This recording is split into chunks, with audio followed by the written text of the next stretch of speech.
Hello, my name is TJ from Mansouri Immigration out here in Canada. About a week before posting this video, we had a Q&A session with Mr. Hadi Mansouri, where he answered a lot of questions about burning immigration topics that a lot of you wanted to know. Now, uh, basically what we've done is we've taken some of those topics and we have those questions and we have broken them down and compiled them into a whole new series so that you all can learn a little bit from those. One of the biggest questions or one of the most recurring questions that came up was around the how express entry can help your immigration situation. In this first video, we're going to see Mr. Hadi Mansouri talk about how express entry works and how it's applicable in your situation. So please sit back, relax, and enjoy. Thank you. How does the express entry system work? And what are the eligibility factors or requirements?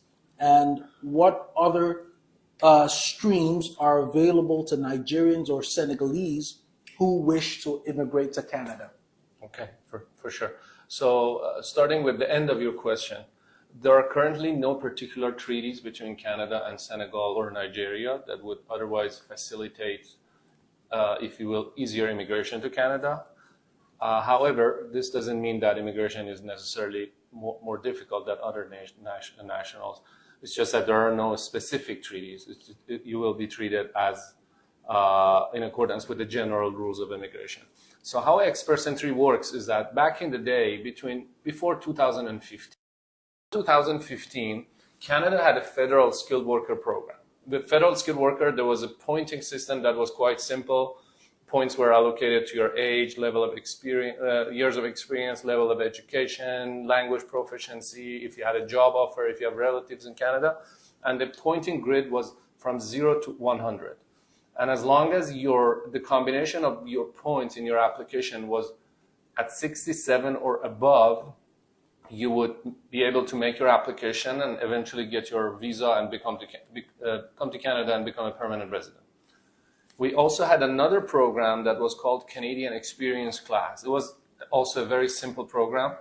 Basically, anyone who has had at least 1 year of continuous full-time work experience in Canada, or in some cases not even continuous, in a skilled position, and they met the minimum language requirement of that specific profession, they could just apply and become a permanent resident. There was no pointing system.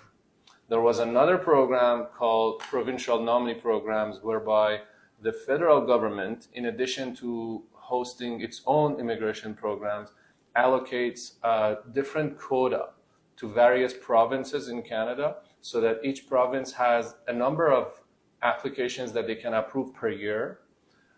Each province would go about identifying the shortages and the needs of their own territory and come up with a different and unique pointing system and accept new immigrants.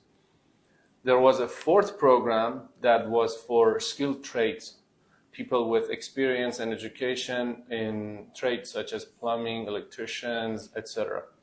As of 2015, however, what the government did was a revolutionary move. They created a portal, an online platform, and called it Express Entry, with the aims of eliminating the long wait times of the four set programs. With Express Entry, they created a more complex algorithm, more complex pointing system. Why we call it more complex? Because there is a larger variety of areas where one can get points, and also some areas can affect other areas' pointing system. For example, if your English is better, you will get more points. But if your English is better than a certain threshold, not only you get more points with your English, but also you get more points for your work experience or for your education experience. And they call it transferable skills.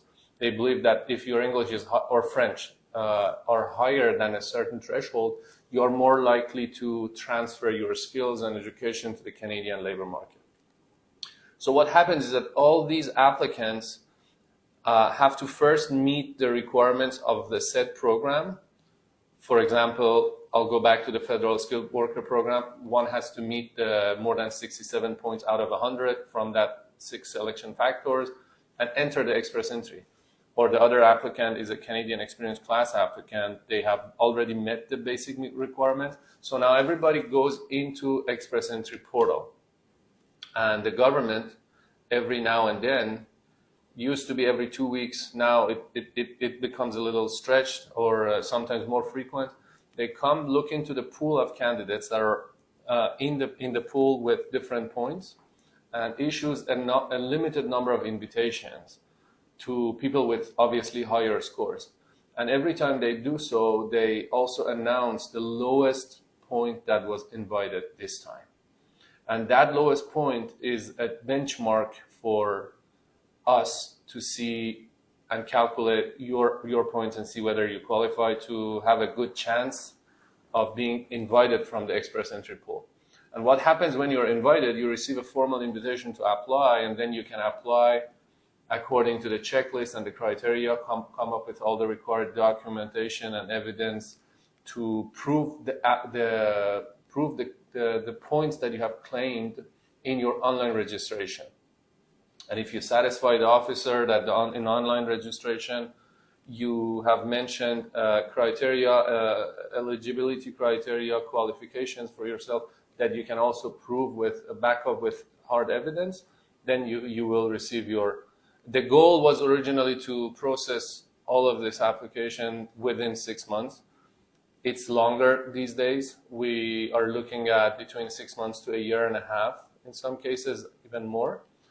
However, the problem is that a lot of people that are already in express entry have higher points than people that are out of Canada because they gain points for Canadian education because they've been here and studied.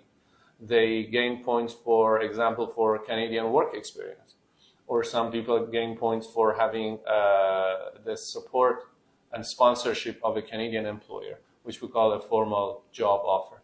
So when you're out of Canada, you are competing against folks that are otherwise here and have stronger applications. What in these situations can help if you're out, going back to the example of Nigeria or Senegal, if you have a job offer from a Canadian employer, it's fantastic. You should be mindful that there is a huge black market of selling fake job offers. There are a lot of people that are about scamming immigrants. There are some employers that receive money under the table and provide fake job offers or otherwise job offers that are not really intended for the person to come to that specific business and start working.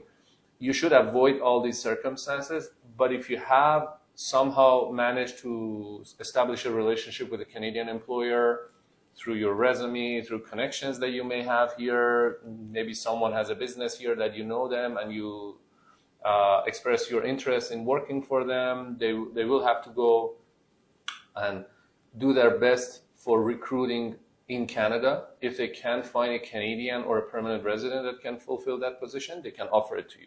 So in this case, you get more points and you're more likely to be invited through the express entry system.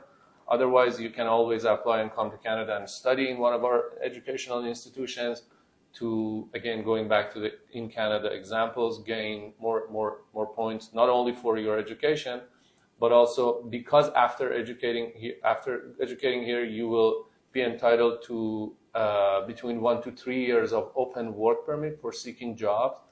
This makes you more likely to be exposed to the job market and get more experience, get more points, and ultimately be successful in your express entry journey. Sorry if it was too long, just try to make it MP3, but Great. Still understandable. That was fantastic. Thank you so much. Great. Thank you for staying to the end of this video, and I hope that you enjoyed it and you learned something new. Now, if you'd be so kind, maybe you can follow us on all our social media platforms. And if you have a specific question or you have a challenge or you have a problem that concerns immigration to Canada, please give us a call, send us a message, and we'll be happy to help. Thank you, and bye-bye.